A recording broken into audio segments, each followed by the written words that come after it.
Okay, we're here with Tim Williams, Athletic Director for Hazelwood West High School, and got a few questions for Tim today. Describe what in your background prepared you to be an athletic director. I think the biggest thing for me, like most athletic directors, is we've been involved in coaching. I spent 25 years as a baseball, football, wrestling, softball coach, so I was able to handle a lot of the situations that come up with being an athletic director, and then being lucky enough really to be around athletic directors that allowed me to help them and work with them and do the things we needed to do that helped prepare me for this job. But I think the biggest thing is being involved in sports and having an idea of all the different angles of how things can happen. All right, why did you choose to become an athletic director? Well, obviously the love of sports, being around all types of different sports, learning to be around some of the sports I never had a chance to be around because of always being involved in baseball for so long. Obviously, I felt that my time as a coach was done. I needed to move on to something bigger and more that challenged me more. So that was the area I wanted to go. I did not want any part of being a principal, but the athletic director was very, very appeasing to me. Okay. How many athletic directors did you work under as a coach? Oh my gosh, I would say 4 athletic directors in my 23 years at Hazelwood Central. Okay. What sort of things did you learn from them? Each of them were, a lot different. I started out in the very beginning with an athletic director that Ron Wiggins was a much older gentleman towards the very end of his career, very stern with what he did, and really helped me out quite a bit as far as maybe how to carry yourself as an athletic director. And then going on to some of the other guys that just helped build that pattern even more. And then a lot of them, down to the last athletic director I was with, really helped me understand and remember where I was and who I was, and to not really overjump my boundaries too much, but to always be there for my coaches and do the things that I need to do, but yet still be that figure that has to get things done. Okay. What do you think is the best part of your job? Best part of my job, I would say really getting to meet so many more different kids. As a coach, as you well know, you kind of get stuck with your kids, and which is not a bad deal, but for me, I was never around soccer, so getting to know these soccer kids is something that's been fun.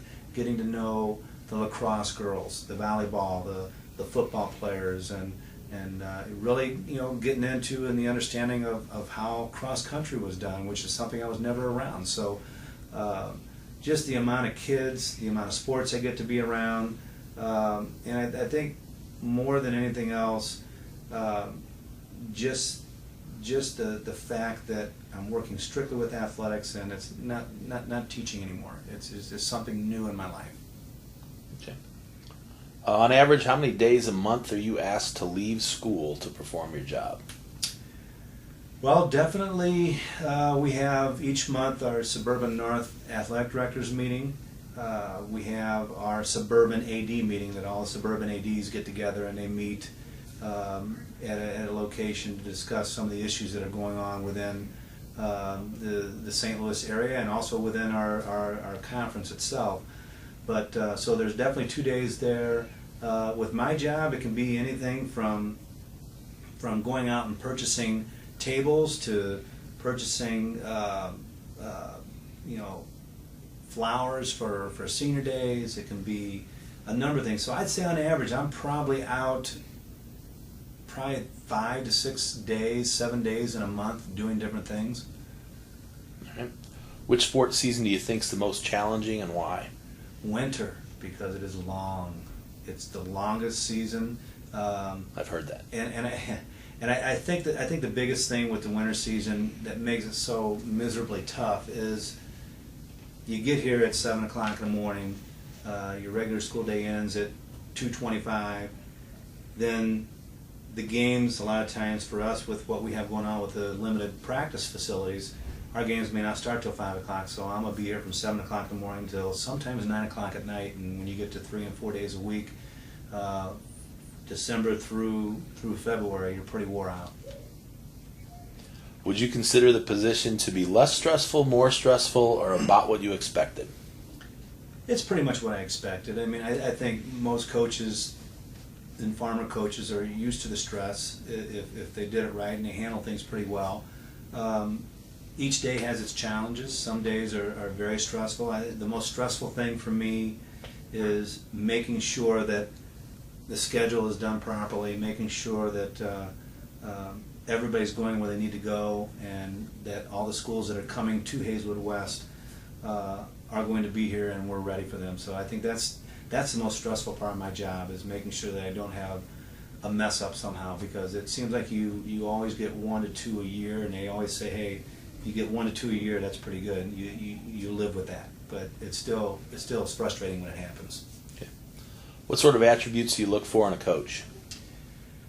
Well, I look for someone that's a leader, somebody that is very positive with the kids, but yet can really, I guess, punish, or not punish, but get on somebody and be able to see that it's done in a way that the kids respect it and can move on and go. I look for compassion.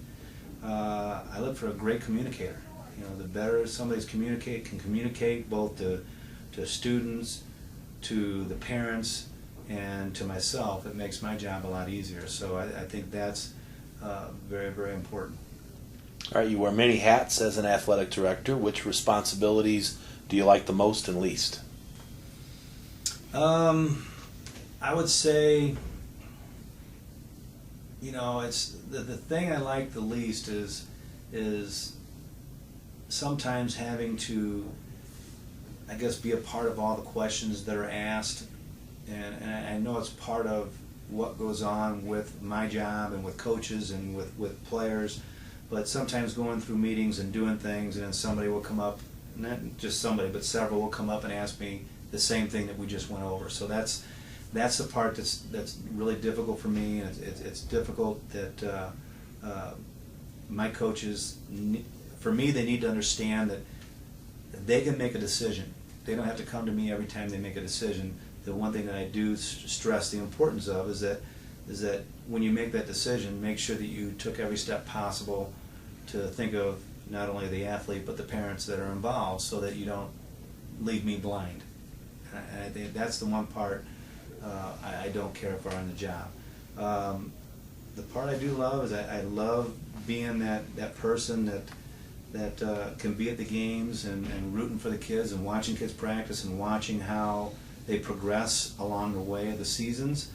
And really, when the student athletes come up to me and they just want to talk, that's the part that is the most fun, and a lot of kids don't do that.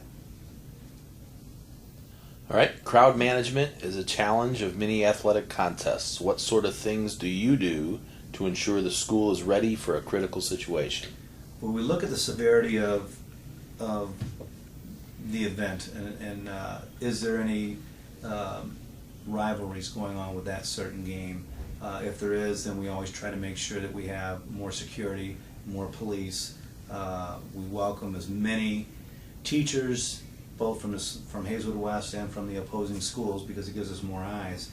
But you know, that's the biggest thing, and the biggest thing is making sure that we're you know, whether it's the police and the security, that they're all spread out and they're put in areas where they need to be put, and they understand their role of what they have to do. The hardest thing is sometimes getting security, and they want to sit around and talk and really not concentrate on the areas that they need to concentrate. So that's the most difficult part, and once we get them to understand that, then it moves along pretty well. All right, how important is your professional relationship with your building principal, secretary, and coaches? Well, building principal is huge. You know, this is my second principal I've dealt with, and both of them want to be kept in the loop on what's going on.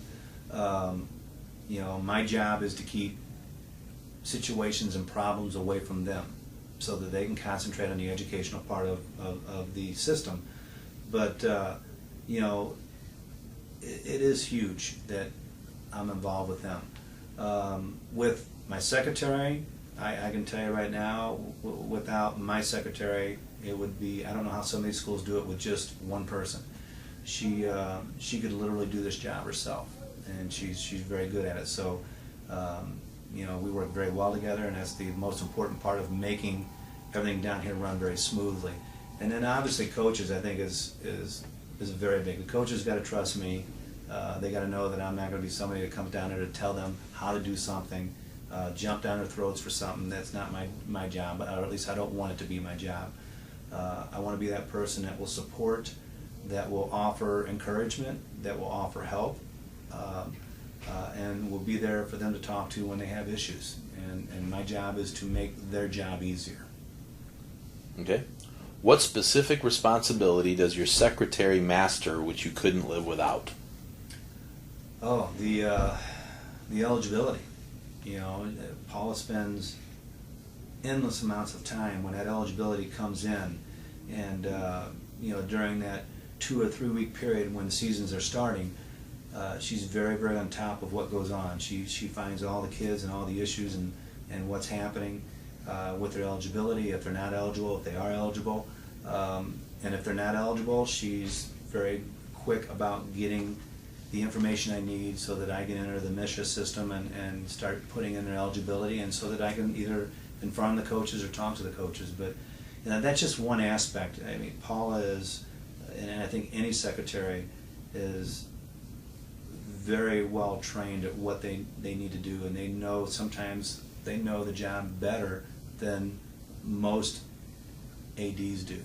So they're very, very good at what they do. Okay. Last question is, what type of advice would you give someone interested in becoming an athletic director? Well, first thing is time. You know, it's for me to have a 40-hour week, it's very rare. In the winter months, it's a 70-hour week, probably 2-3 times a month. Making sure they understand that if you want to be an athletic director, you have to be visible, you have to be trusting, and you can't have the fear of, if you don't know something, you try to beat around the bush and tell them that you do, because people see through that real quick. So I think that is very, very important. And I think the biggest thing is, this is a job that demands a lot of time, so you've got to have a spouse that understands what is entailed in your position. And if you have young children, it's a very, very difficult thing to do, because you are spending a lot of time. So, you know, I think there has to be good communication with your spouse on this, because it's something that does take a lot of time, and sometimes I see my wife when I go to bed. So that's huge. All right. Thank you very much. You're welcome.